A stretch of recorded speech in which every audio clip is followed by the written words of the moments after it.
After years of living a double life as a top influencer, Vanessa exposes her true identity in a viral livestream, and the world explodes. But when power, money, and legacy collide, can truth survive? Welcome to Naranova Stories.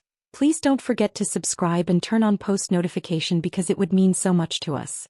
Now let's get right into it, let's go. Vanessa adjusted the ring light for the third time, squinting at the screen until her skin glowed just right, golden undertones, no shadows. Her apartment was silent except for the low hum of the AC and the occasional beep from her phone. She glanced at the time, 9:47 p.m. Late but golden hour is not just about sunlight, she muttered, brushing a loose strand of her honey blonde wig away from her lashes. It's about mood. She hit record. Hey lovelies, she said with a dazzling smile. Let's talk skincare. I know you've seen the new gold-infused serum from Revel. This is not a drill, babes. I've been using it for a week and my face is already rejecting my ex. She winked. Cut. Smile. Upload later. Vanessa dropped her phone and exhaled sharply, pulling the wig off her head in one tired swipe. Beneath it, her cornrows were weeks overdue for care. She padded to the kitchen, opened the fridge. Half a bottle of sparkling water, leftover Indomie, a box of expired almond milk. Nothing new. He shut it. Her phone buzzed. You've been tagged in a post. Another buzz. Then 5. Then 10. Her heart skipped. A flicker of dread curled in her chest. She tapped the first notification and felt her stomach drop. At Lagos Unfiltered, fake it till you break it. Meet your favorite luxury influencers living in rented rooms and rocking fake bags. Receipts inside. #RinglightRiches. There she was. Screenshot of her post, her exact apartment corner, cropped and zoomed. Next slide. Her in the same outfit from a video filmed a week ago, now reposted with red arrows pointing at the empty shelf behind her and a pair of knockoff heels under the bed. Comments. Wait, Vanessa lives in this kind of apartment? All that noise for this. I knew that Chanel was fake. Saw it at Balagan last month. Why are they always lying though? Just be a normal person online. Her hand trembled slightly as she locked her screen. She swallowed hard, trying not to panic. This wasn't new. Cancel culture cycled through people like washing machines. But this time it felt targeted. Calculated. And just when she was about to land the Revel campaign. She needed to talk to someone. Anyone. He called Marcus, her manager. No answer. She tried again. Still nothing.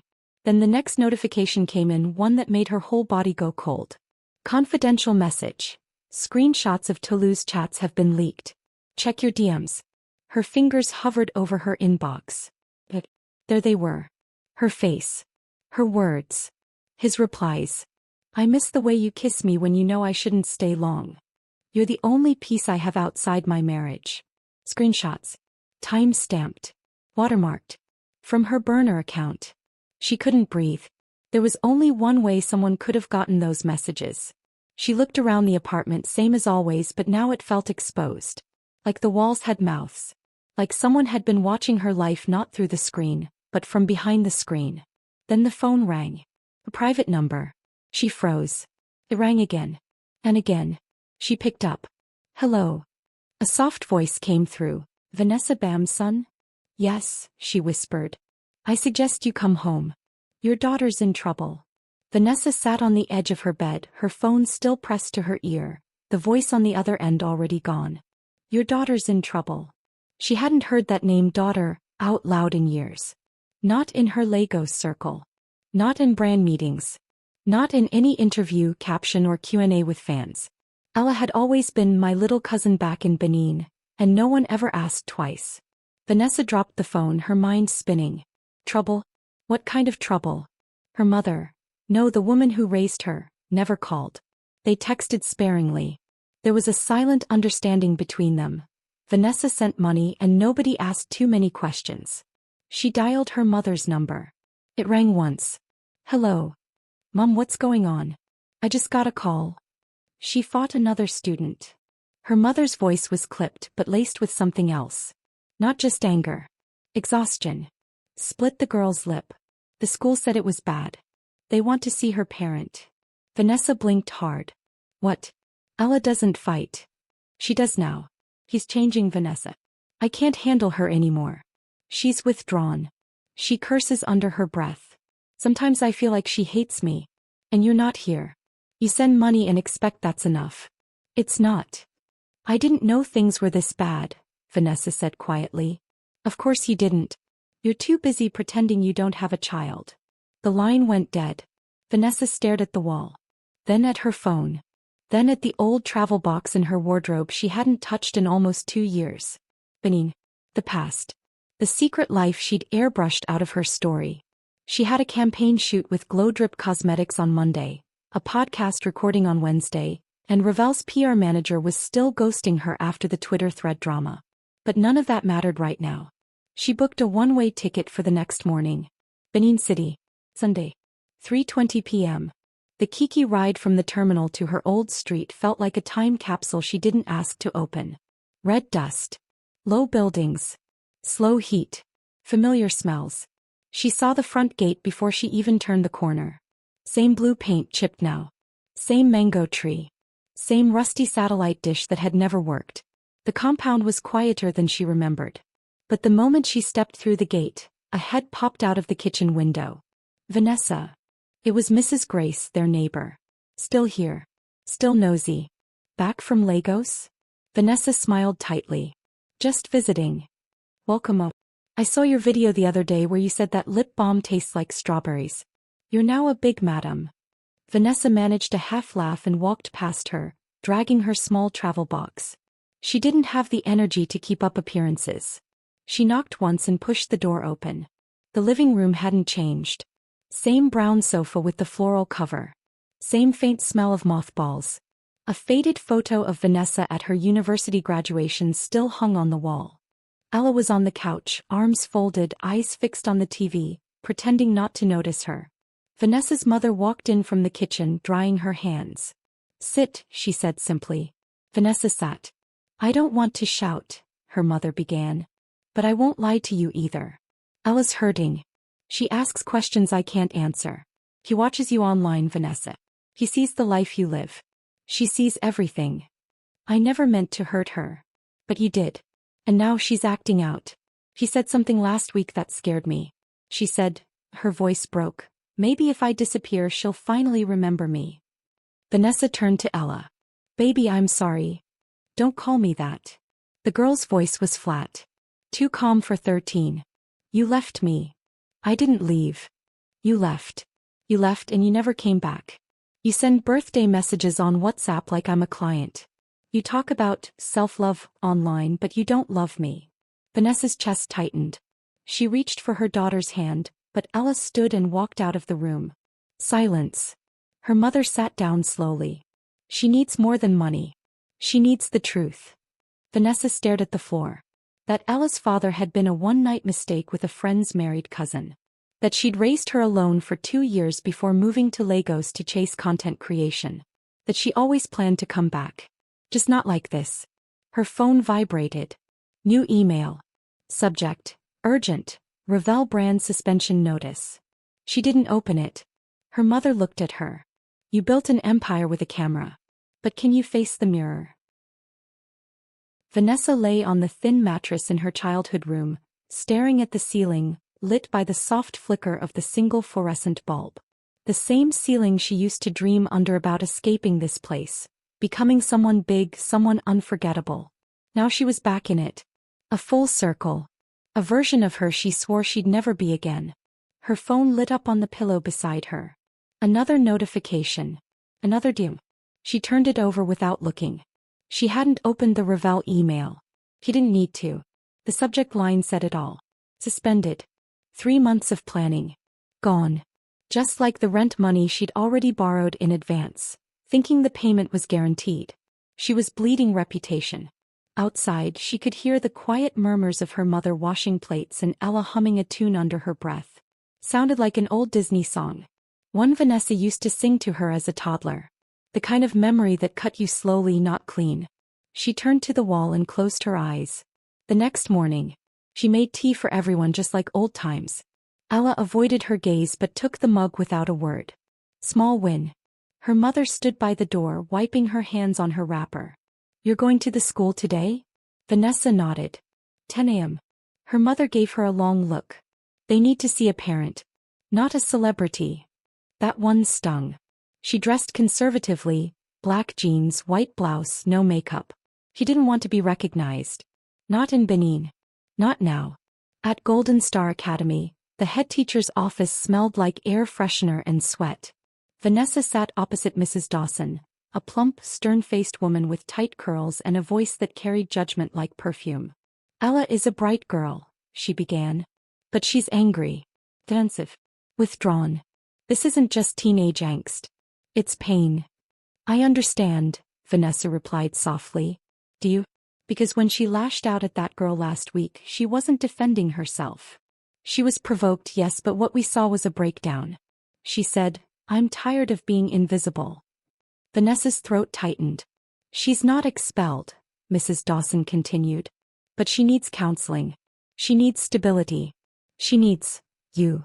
Back in the compound, Vanessa sat outside on the small bench near the mango tree. Ella was on the other end, earphones in, drawing something in a notebook. Vanessa hesitated, then moved closer. What are you sketching? Ella didn't answer. I used to draw too, you know. When I was your age. Still nothing. Ella, she tried again, I'm sorry I've been a ghost. I thought staying away was protecting you. I thought building something for us was enough. Is it because of my dad? Ella asked without looking up. Vanessa blinked. What? Is that why you left? Because you didn't want to see him? Vanessa's heartbeat quickened. Where did you hear that? Ella looked up. Her eyes were sharp, angry. Auntie Grace said he came here once. Looking for you. Said you refused to see him. That he offered money to take me and you said no. Vanessa's mind spun. What? No, she said quickly. That's not true. Your father never. Stop lying. Ella snapped, standing. I know I'm not wanted. I've always known. I just want to know why. Vanessa stood too. That man, he was never going to be a father. He didn't want a child. He wanted silence. Ella's eyes narrowed. So you're ashamed of me? No. Vanessa's voice cracked. I'm ashamed of me. For lying. For running. For building a fake life instead of facing the real one.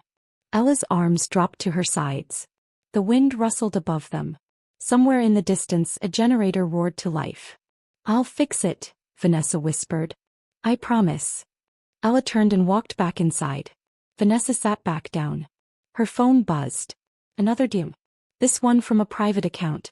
No profile picture. No name. Just one message. You're not the only one with secrets. Ask your mother who your real father is. Vanessa froze. What? She looked up toward the kitchen, where her mother was humming softly, chopping vegetables like life was simple. But suddenly, nothing felt simple anymore. Vanessa stared at her phone screen for what felt like hours. The anonymous message seared into her mind. You're not the only one with secrets. Ask your mother who your real father is. A prank? Oh. Someone from Twitter trying to rattle her after the influencer expose? Or worse, someone who knew something real. She tapped the profile again. No posts. No followers. But the account was created this month. Deliberate. She locked her screen and pushed away from the bench. Her mother was still in the kitchen, focused on the boiling pot in front of her, adding seasoning with the precision of someone who'd done this dance 1,000 times. Mom, Vanessa said, leaning against the doorway. Yes. Can we talk? Talk now. I'm listening. Vanessa hesitated. Not here. Can we go inside? Her mother glanced up. Her hands paused over the pot. Without a word, she wiped them on a napkin and led the way into her room. The air was heavier here. Dimmer. A small table fan hummed lazily near the window. Framed photos on the wall. None of Vanessa's father. Just her as a baby. Her in primary school. Her graduation. Her mother. Always smiling. Alone. Vanessa shut the door behind her. She turned, heart pounding. I got a message. Someone said, I should ask you who my real father is. The silence after that statement was deafening. Her mother blinked. Fully. As if she'd been expecting this moment for years. Vanessa's voice trembled. Is there something you haven't told me? Her mother sat on the edge of the bed, fingers curling into the edge of her wrapper. She didn't speak right away. Then, I thought I buried that chapter. Who is he? Vanessa asked, voice firm now. All these years you told me he died in a car crash before I was born. Her mother exhaled. Because that's easier than saying he paid me to disappear. Vanessa's world tilted. What? I was a housemaid in Lekki back then, her mother said quietly. I worked for a family. Rich. Powerful. The husband was kind to me. At first. Too kind. Vanessa sat down slowly. I was 19. He was in his 40s. It didn't feel like love. It felt like something I didn't have the words for yet. But I said nothing. Because I needed the job. The money. One night it happened. I got pregnant. I didn't even tell him. Her voice wavered now, cracking open. His wife found out. She fired me. Quietly. Gave me an envelope of money and told me to disappear. I didn't take it. But 2 weeks later he came to find me. Gave me more. Begged me not to tell anyone. Promised to take care of us if I stayed quiet. Vanessa felt sick. So I took the money and came back here. I built a small business. Raised you with dignity. And when you asked about your father, I gave you a version of the story that wouldn't make you feel like you were born from shame. Vanessa stared at her, mouth dry. Who is he? Her mother hesitated. Vanessa stood. Who is he? Her mother looked up, eyes wet now. His name is Richard Jumbo. The name landed like a slap. Vanessa staggered back. You're lying. I'm not. Vanessa fumbled for her phone, opened Google and typed in the name. Richard Jumbo. Jumbo Oil and Gas. Net worth, $320 million. Father of 3. Philanthropist. Political donor. She stared at his photo. Broad-shouldered. Dark skin. Wide jawline. She'd seen him before. At industry events in Lagos. She'd even tagged his daughter Renee Jumbo in a skincare brand giveaway once. This man was her father? You mean to tell me I've been walking around this city, she whispered, taking pictures in restaurants that man probably owns and he's my father? Her mother didn't answer. Vanessa pressed both palms to her temples. Why now? Why didn't you tell me when I turned 18? Or 21? Or when I almost died that year from fibroid surgery and needed a donor? You let me go through hell. I wanted to protect you, her mother said weakly. You wanted to protect you. Another silence. Vanessa walked out of the room, chest heaving. Her thoughts were a tornado. Who sent that message? And what did they want her to do with this truth? Later that night, Vanessa sat on her mattress again, staring at the ceiling. Ella had fallen asleep beside her, breathing softly. Vanessa opened her DMs again. The anonymous account had sent another message. You have 72 hours to tell the world who your real father is. Or I will. Vanessa's fingers froze over the screen. The phone buzzed again. Check your email. There's more. She opened it. An attachment. A photo. Blurry. Black and white. A younger version of her mother. In a staff uniform. Standing beside Richard Jumbo. His hand was on her back. And he was smiling. Morning broke with a distant rumble of thunder and the heavy scent of red earth and dew. Vanessa sat outside the compound, phone in hand, staring at the photo of her mother and Richard Jumbo, the man she now knew as her biological father. She had barely slept. 72 hours. That was the warning. 71. The photo was dated. But real. There was no denying it anymore. Someone out there knew the secret even she didn't know until yesterday, and they weren't bluffing. Inside the house, her mother moved about the kitchen as though nothing had changed, humming an old hymn. She hadn't mentioned their conversation again. Vanessa stepped in. Who else knows? Her mother paused. What? About Jumbo. Who else knows? Who did you tell? No one. Then how did someone get a picture of you two? Another deafening silence. Her mother leaned against the sink, her hand tightening on a cup. There was a driver. Back then. He saw things. Heard things.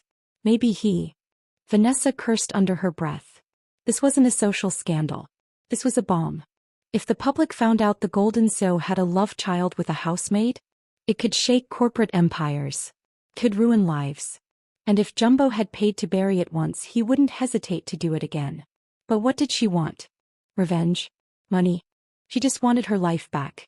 Later that day, she sat on a bench outside a local bar, sipping warm Coke, fingers trembling as she typed the name. Renee Jumbo, Richard Jumbo's daughter. The one Vanessa had once tagged online. She clicked her profile. Perfectly curated feed. Luxury vacations. Designer labels. Polo tournaments in Ikoyi. Vanessa hovered over the message button. Hesitated. Then typed. Hi Renee. You don't know me but I think we may be related. I need 5 minutes of your time. It's not a scam. It's not a threat. It's the truth. She hit send. Then her phone rang. Private number. Vanessa answered. A man's voice this time. Polished. Miss Bamson. I trust you've received our messages. Her blood turned cold. Who is this? I represent a mutual interest. One with very deep pockets and a long memory. Vanessa stood, heart racing. Are you threatening me? Not at all. We're offering you an opportunity. You have a story, yes. But stories can be rewritten. For the right price. There was a pause. We'll deposit 15 million Nigerian nairas into your account this evening. You'll receive a non-disclosure agreement shortly after. You'll sign it, disappear from the internet for a while, and this entire story dies before it lives. Vanessa's heart thudded in her chest. 15 million Nigerian nairas. That was more than she'd seen in one place in her entire life. It would clear her rent, rebuild her brand, secure Ella's future. But if I don't sign, she asked. Another pause. You've seen what happens to people who go viral for the wrong reasons in this country. We simply help avoid such noise. The line went dead. That night, Vanessa sat with Ella watching an old cartoon they used to love. But her mind was far away. She thought of the Ravel deal gone. Of the slander online. Of the school meeting. Of Ella's angry eyes. Of her mother's silence. Of her father's fortune. Of the strangers who now had power over her story. Then she thought of the 15 million Nigerian nairas. Her phone buzzed again. New email. Subject, NDA attached.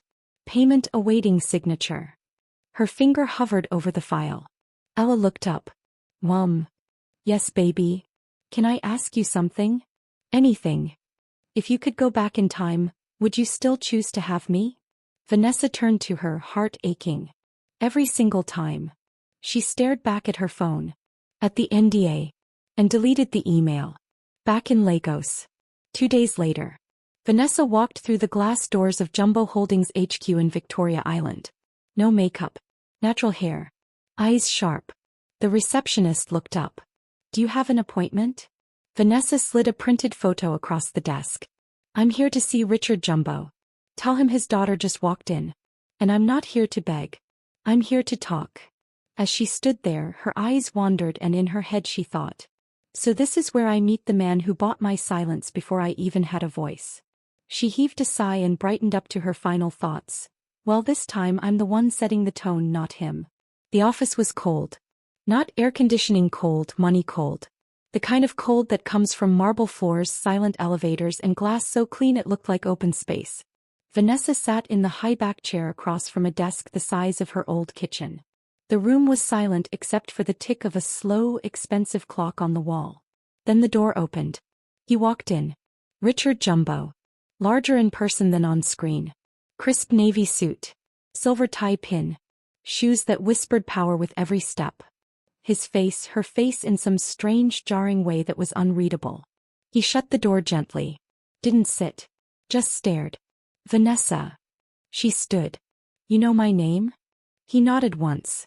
I've known it for a long time. Her mouth went dry. Then you know why I'm here. Yes. And I wish you hadn't come. She folded her arms. Because I'm bad for your image. Because nothing good can come from digging up the past. She let that sit for a second. Then she blurted. You paid my mother to disappear. His jaw twitched. She was 19. You were 42. She didn't seduce you. He survived you. And then you bought her silence and by extension mine. You don't understand. No, you don't understand. Her voice rose. I'm not here to blackmail you. I'm not here for money. I'm not even here to expose you. I'm here because I'm tired of walking around pretending I don't exist. Tired of being a secret. He finally sat. His voice when it came was quieter. You were never supposed to be one. Vanessa laughed bitterly. That's rich. I was a different man back then. Careless. Arrogant. But I wasn't heartless. When your mother left, I thought she didn't want anything to do with me. I didn't even know if you'd survived the pregnancy. Vanessa blinked. What? I only found out who you were a few years ago. A journalist came snooping around. I shut it down. I thought maybe it was best not to drag you into the mess. You were building something for yourself. You seemed strong. Her anger faltered. Just a little. So the NDA? The money? Not from me, he said firmly. Not directly. I have people, damage control people. One of them must have taken initiative when the photo surfaced. They've been watching online chatter since the influencer scandal hit. You've been trending for all the wrong reasons. I imagine someone thought silencing you was smarter than speaking with you. He swallowed. Do you deny I'm your daughter? No, his eyes softened. You are. I see it in your face. I hear it in your voice. She looked away. There it was. Spoken aloud. Finally. I didn't come for your name, she said, voice shaking slightly. I'm not asking for a father. I don't even know if I want one. But I have a daughter. She deserves to know where she comes from. And I deserve to stop living like I was born in the shadows. He leaned back in his chair, eyes locked on hers. What do you want, Vanessa? She met his gaze. I want you to tell your truth. Publicly. Not me. Not some journalist. Not a tweet. You owe me that. He exhaled slowly. The weight of power shifted, even if just slightly. You'd destroy my family. She shook her head. No. You did that. Years ago. He was silent. Then finally, I'll speak to my lawyers. Vanessa stood. You have 48 hours. After that, the story is mine to tell. She turned to leave, but he spoke again. Vanessa. She stopped. I'm sorry. Truly. She nodded once. Didn't look back. Outside, she stepped into the sunlight. No cameras. No microphones. Just air. And her. Free. Her phone buzzed. A message from Ella. Did it go well? She smiled. It went real. I'll explain everything soon. But first, we're coming home. Vanessa must decide what kind of woman, what kind of a mother she's going to be. But the world isn't done testing her. Not even close. Back in Benin, the skies were gray. The kind of gray that promised rain but never delivered, just heat and tension that stuck to your skin like guilt. Vanessa sat on the edge of her childhood bed, her suitcase open beside her. She was going back to Lagos in the morning. But this time with Ella. She'd made the decision the moment Jumbo said the words, "You are my daughter." That sentence changed everything. Not because she needed it, but because now Ella wouldn't grow up feeling erased. Her mother knocked and came in carrying a worn-out envelope. I kept these for years, she said, placing it in Vanessa's lap. Letters. Photos.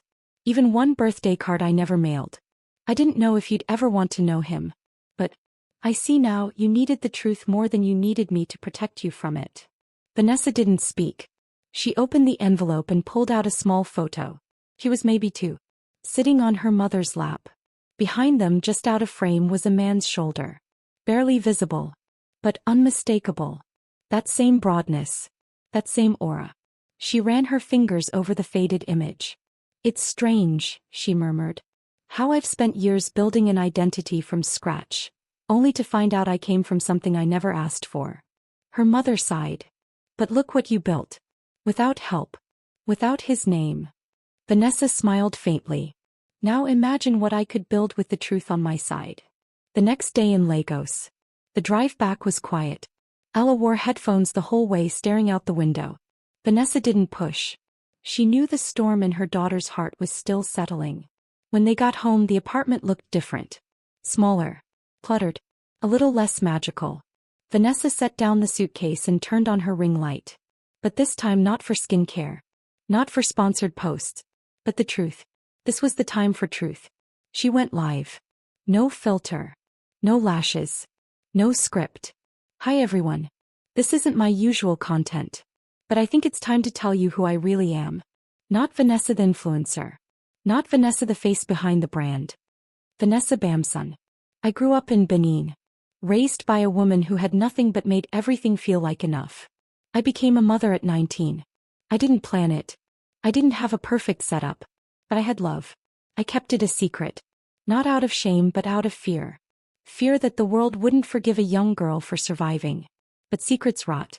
And lately mine have been eating me alive. So here's the truth. I have a daughter. Her name is Ella. And I have a father. His name is Richard Jumbo. He is one of the most powerful men in Nigeria. And until last week I was just a shadow he tried to forget. But I'm not a shadow. I'm a woman. A mother. A brand. A voice. And I won't live behind the ring light anymore. She ended the stream. Her phone exploded. Calls. Mentions. DMs. But she didn't check. Not yet. 2 days later. She was making breakfast when her phone buzzed. Message from Renee Jumbo. Saw your video.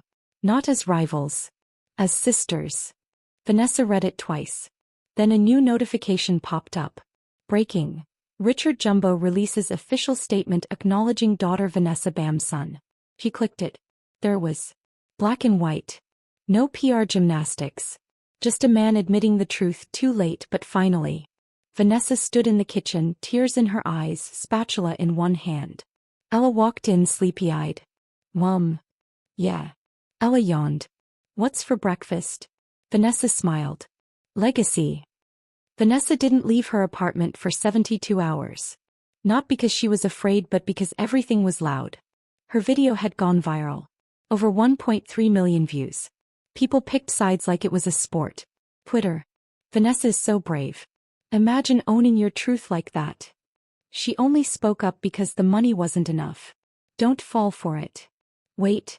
So all these influencers have family secrets and we're here doing giveaways? Instagram. Never liked her. She always gave secret baby mama energy. I see strength. I see healing. I see a woman. She's not the villain. She's the mirror. DMs flooded in from strangers, journalists, ex-boyfriends, and every skincare brand she'd ever promoted. Some offering support, others gently pulling out of partnerships. Renee Jumbo. Her DM lingered in Vanessa's notifications for a full day before she responded. At last they settled for lunch the next day. Four Seasons restaurant, Ikoyi. Elegant. Quiet. Perfect for discreet meetings between sisters who didn't grow up knowing they were sisters. Vanessa wore a simple black dress. No glam. Just eyes that had seen too much in too little time. Renee was already seated. Effortlessly stunning in a crisp white blazer, sipping cucumber water like she hadn't been dragged into a public paternity drama just days before. She smiled politely when Vanessa approached. Glad you came, Renee said. Curiosity is louder than pride, Vanessa replied. They both half smiled. For a while the conversation stayed safe. Backgrounds, careers, childhoods spent worlds apart even though they were both just one scandal away from each other. Then Renee leaned in. You were right to go public. Vanessa blinked. I expected hostility. You expected me to see you as a threat. I don't. Vanessa raised an eyebrow. Why not? Renee lowered her voice. Because I've been playing princess for years while dragging skeletons behind the family yacht. Our father isn't a monster. But he's not a saint either. And you forced him to face himself. Vanessa sat back, unsure whether to relax or brace for impact. People will come for you now, Renee added. Corporate enemies. Family, friends. Even bloggers looking for dirt. I just hope you're ready. Vanessa nodded. I am. Renee slid a card across the table. My lawyer. Discreet. Efficient. And not afraid to get dirty when necessary. Vanessa took it stunned. You're helping me? We may not be close, Renee said, but we share blood. And apparently, secrets. That evening, Vanessa got home to find 3 men in suits waiting by the gate. Miss Bamson. Yes. One of them handed her a sealed envelope. Cease and desist. From Jumbo Holdings' rival firm, Cabo West. Your public revelations have caused reputational damage. Legal action pending. Vanessa stared at them. I never mentioned Cabo. The man shrugged. Sometimes truth gets too close to certain toes. Inside the apartment, Ella sat on the floor building a Lego house. Who were those men? She asked. Bullies in suits, Vanessa said, ruffling her hair. Ella grinned. You looked like you wanted to slap them. I did, Vanessa muttered. But I'm saving my strength. Her phone buzzed again. Another unknown number. She answered. A woman's voice, calm, sharp, British accent. Miss Bamson. We represent a publishing house in the UK. We believe your story deserves more than a video, it deserves a book. Are you interested in telling it? Vanessa blinked. She looked around the apartment. Ella. At her own tired reflection in the mirror. Then she smiled slowly. I'm not just interested. I'm ready. Hello guys, I'm Derek. I shall be taking over from this point onwards. Alright, let's continue the story. Vanessa has gone viral, turned down hush money, and landed a book deal. People who were once silent are beginning to stir. But not everyone resurfacing from her past is an ally. Vanessa signed the publishing contract 2 days after the call. An advance was wired to her account the same day, £18,000. For the first time in forever, her bank app didn't look like a horror film. The book would be titled, Unfiltered, My Life Behind a Ring Light. Raw, real, hers. She began voice noting chapters every morning, recording thoughts while doing laundry, while driving, while watching Ella draw. Truth flowed like a river once you open the dam. But just when she thought she had control of the narrative, a ghost came calling. This was on a Thursday, 11:03 p.m. Vanessa was on the balcony, sipping ginger tea, legs curled under her. Ella was asleep. Lagos was buzzing faintly in the background. She was finally breathing again. Then her phone rang. Private number. She didn't pick it first. It rang again. Same private number. On the third ring, she answered. Hello. Silence. Hello. A breath. Then, you really think you've told the whole story, don't you? Vanessa's heart dropped. It was a man's voice, low, amused, dangerous. Who is this? She demanded. You forgot me, Vanessa. I haven't forgotten you. Or what we had. Or what you did. The line went dead. She stared at her screen, skin crawling. The next morning, she called Renee. Someone called me last night. Threatening tone. Said I've left parts of the story out. Do you recognize the voice? Renee asked. No, but they sounded like they knew me. Personally. Renee sighed. I'll send my team to sweep your place. Just in case. And start keeping records. Every call, every message.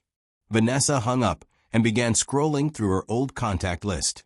She got to the bottom. A name she hadn't seen in 6 years. Aaron, Uniban final year. Her chest tightened. Aaron was, well, everything once. Until he found out about Ella and vanished before she could even say diaper money. She had buried that version of herself. But what if he hadn't? That afternoon. Another DM. Anonymous account. Just 2 words. Page 216. She blinked. Page 216 of what? Then she remembered. A red spiral notebook buried in her old Benin luggage. The one she used to write letters in. Letters she never sent. To Aaron, to herself, to her unborn daughter. She ran to the back of her wardrobe, found the bag, ripped it open. Page 216. Her hands trembled. A letter dated 7 years ago. Written after a major fight with Aaron. It read, I know what you did. I saw the messages. I know she wasn't the first. And I should hate you. But I'm carrying your child. And somehow that feels heavier than betrayal. I don't know if I'll ever forgive you. But I'll raise her anyway. Without you. She sank to the floor. Someone had read this. Someone had access to it. But who? Later. Ella came home from school and placed a sealed brown envelope on the table. A man gave this to me at the gate. Vanessa spun around. What man? He said it was for you. That he knew you when you were young. Vanessa ripped open the envelope. Inside, a copy of her book contract. Her bank statement from last week. A printed copy of page 216 from her journal. A post-it note. Your story isn't yours alone. Be careful what you publish. Vanessa dropped to her knees. Someone was inside her life, her past and her present. And they weren't just watching. They were waiting. The envelope stayed on the table all night. Vanessa didn't touch it again. She couldn't. She just sat on the floor, watching it like it might explode. Because, in a way, it already had. In the morning, Renee called again. You okay? No. Did you report it? To who? Vanessa snapped. This isn't robbery. It's psychological warfare. Renee paused. I've seen these tactics before. They don't want to ruin you. Not yet. They want you to self-destruct. Vanessa swallowed hard. I think I know who's behind it, she said. Who? His name's Aaron. X. Worse. The first man who ever made me feel seen. Then made me feel disposable. Flashback, 7 years ago. Uniban campus. Aaron was tall, loud, brilliant, law student, future SAN. The kind of guy who could make a library feel like a stage. Vanessa had fallen hard, fast. He made promises. He held her like she was poetry. Until she got pregnant. He denied it, ghosted, transferred schools. She never saw him again. Until now. Maybe. Back to the present day. She pulled out her old journals. Scrolled through Facebook. Nothing. Then she remembered. His friend, Dapo, who still followed her. Still left fire. Emojis on old posts like nothing ever happened. She DM'd him. Need to talk. About Aaron. Urgent. He replied in minutes. You don't know. Vanessa froze. Know what? He's back in Lagos. Runs a PR firm now. Low-key. But connected. People say he handles sensitive situations. Celebrity mess. Corporate leaks. Stuff like that. Vanessa's blood ran cold. Do you have his number? You sure about this? Send it. 2 hours later. She stood outside Apex Strategies, a sleek office space in Lekki. Her hoodie was pulled up. No makeup. Phone recording in her back pocket. Just in case. She walked in. The receptionist smiled. Do you have an appointment? Vanessa removed her hoodie. The girl gasped. Wait, are you? I'm here for Aaron. He knows why. The receptionist hesitated. Picked up the phone. Whispered something. Take the elevator. 3rd floor. Glass door. Vanessa entered the lift, heart hammering. She didn't know what she'd say. She just knew this ends today. His office. Aaron stood as she walked in. Still tall. Still smug. But older. Sharper. Dangerous in a suit.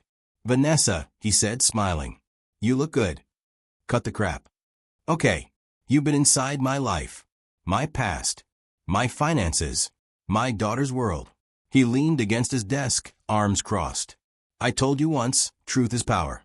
And right now, you're holding a match near a forest. Vanessa stepped closer. Why? Aaron tilted his head.